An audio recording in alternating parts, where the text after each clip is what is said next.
నమస్తే, నా పేరు Shivaji. Welcome to our channel.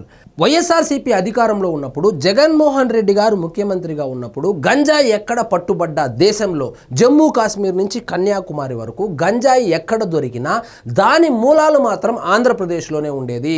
కూటమి ప్రభుత్వం ఏర్పడిన తర్వాత ఈ గంజాయి సాగు పైన, గంజాయి స్మగ్లింగ్ పైన ఉక్కుపాదం మోపారు. అందులో భాగంగానే దాదాపు 95% సాగే తగ్గిపోయిందంటే ఒక్కసారి ఊహించుకోండి ఎంత కట్టడి చేయగలిగారనేది.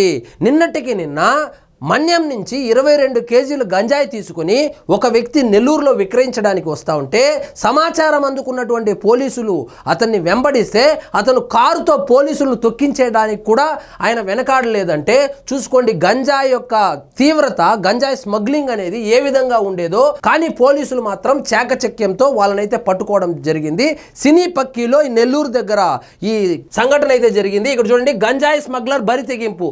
ఎవరైతే తనను అడ్డుకోబోయారో, గంజాయి స్మగ్లర్ను అరెస్ట్ చేయడానికి వెళ్ళారో, గంజాయిని పట్టుకోవడానికి వెళ్ళారో వాళ్ళ మీద కారుతో తొక్కించుకొని యాక్సిడెంట్ చేసి వెళ్ళిపోదామని చెప్పి ఆ స్మగ్లర్ అయితే ప్రయత్నం చేశాడు. కానీ పోలీసులు అలర్ట్ అయ్యి ఆ కారు మీద కాల్పులు జరిపి ఎట్టకేలకు సినీ పక్కీలో పట్టుకోవడం జరిగింది. వెంటాడిన పోలీసులను కారుతో ఢీకొట్టే యత్నము, కాల్పులు జరిపి పట్టుకున్న వైనం. ఇక్కడ చూడండి, కారులో పరారవుతున్న గంజాయి స్మగ్లర్ను వెంబడించిన పోలీసులు 2 రౌండ్ల కాల్పులు జరిపి మరీ అతన్ని పట్టుకున్నారు. ఇదేదో తెలుగు సినిమానో తమిళ సినిమానో కాదు, సాక్షాత్తు ఈ గంజాయి ముఠా ఏదైతే ఉందో వాళ్ళు ఎంతకు తెగిస్తారో ఒకసారి చూడండి.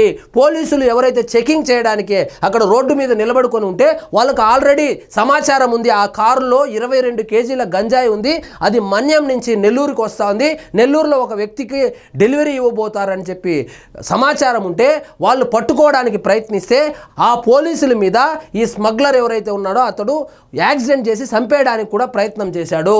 ఆదివారం తెల్లారుజామున నెల్లూరు జాతీయ రహదారిపై సినీ పక్కీలో ఈ ఘటన చోటు చేసుకుంది.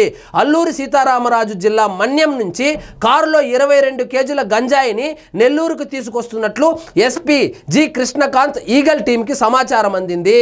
సో ఒక నెల్లూరే కాదండి, రూరల్లో కూడా, మారుమూల ప్రాంతాల్లో కూడా గంజాయి పాకిపోయింది.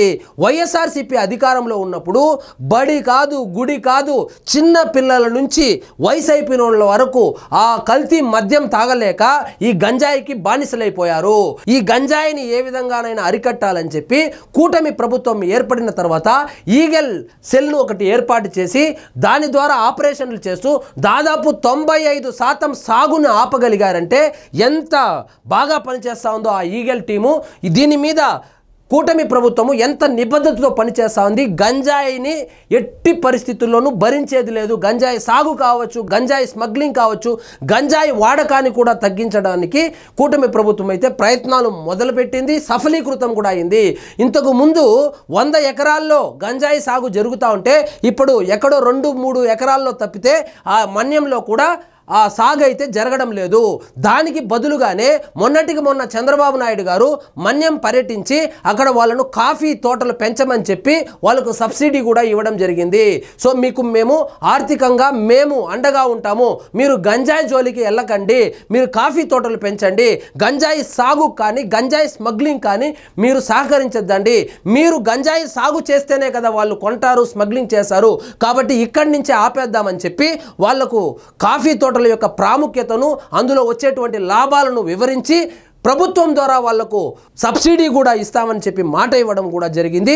సో అయినా కూడా పోలీసులను కళ్ళుగప్పి, ఈగల్ టీం యొక్క కళ్ళుగప్పి ఈ గంజా ముఠా అయితే ఏదైతే ఉందో వారి కార్యకలాపాలు అయితే కొనసాగిస్తున్నారు. ఇక్కడ చూడండి, బాలాజీ నగర్ ఇన్స్పెక్టర్ కె శాంబశివరావు తన సిబ్బంది ఈగల్ టీం కానిస్టేబుల్ ఫిరోజులతో కలిసి కాపుగాశారు. నిందితుడు 2 వ్యక్తులకు గంజాయి అందజేసేందుకు కారును ఆపబోయాడు. పోలీసులు దాన్ని చుట్టుముట్టే క్రమంలో ఆ వ్యక్తులు పరారయ్యారు. స్మగ్లర్ కారుతో పోలీసులపైకి దూసుకొచ్చి ఢీకొట్టబోయాడు. సో గంజాయి కొనుగోలు చేయబోయే వాళ్ళు 2 అయితే పరారయ్యారు. కానీ గంజాయి అమ్మడానికి వచ్చినటువంటి స్మగ్లర్ ఎవరైతే ఉన్నాడో అతడు పోలీసుల మీద కారు తొక్కించుకొని వెళ్ళిపోయి చంపేయాలనేటువంటి ప్రయత్నం కూడా చేశాడు.